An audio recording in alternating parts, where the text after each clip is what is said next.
is the memory of my first lucid dream.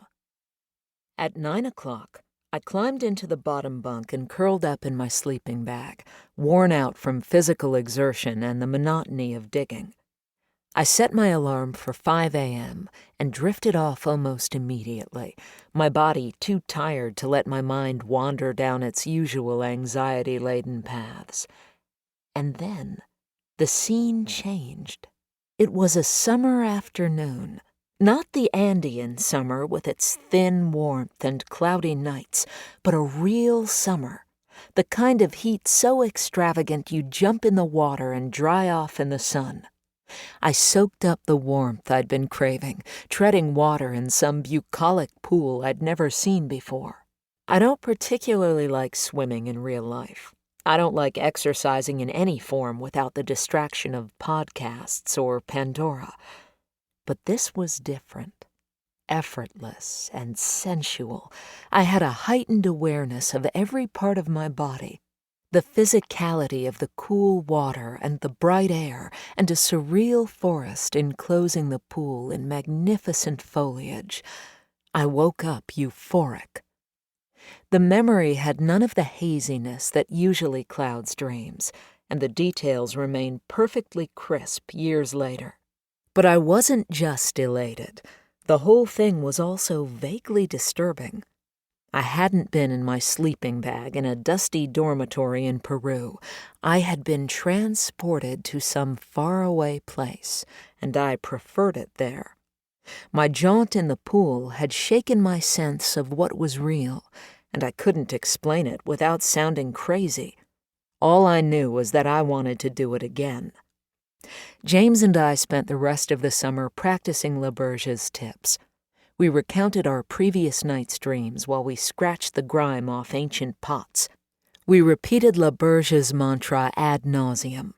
Tonight, I will have a lucid dream. We made up mantras of our own. Tonight, I will fly to the moon. We learned to recognize the signs that we were dreaming, like finding ourselves flying or meeting dead people.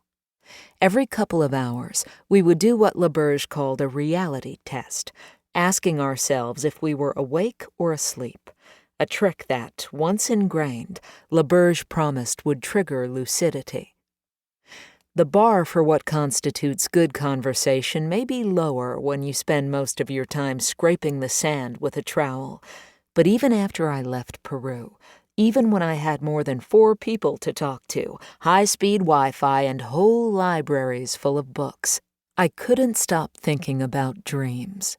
They were so much fuller, so much more mysterious than I had ever imagined. I began keeping a dream diary, carefully logging whatever I could remember of my dreams in a spiral-bound leather notebook each morning.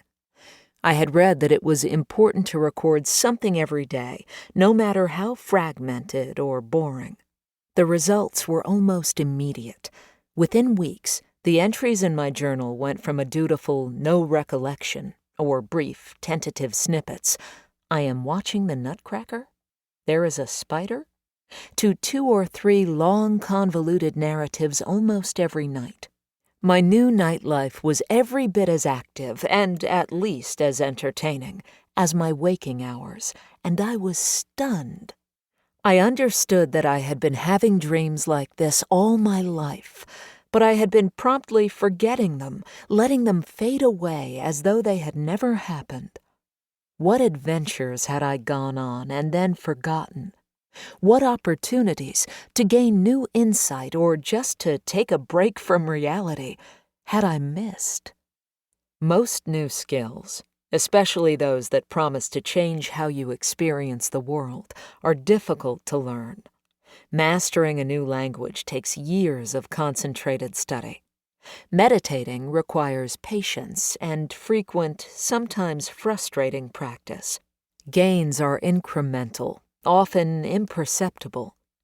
But improving your dream life can be as simple as increasing the time you devote to thinking about dreams from none at all to a minute or 2 each day, sparing a pre-bed thought for your intention to remember your dreams, or taking a moment to write them down or speak them into your smartphone in the morning.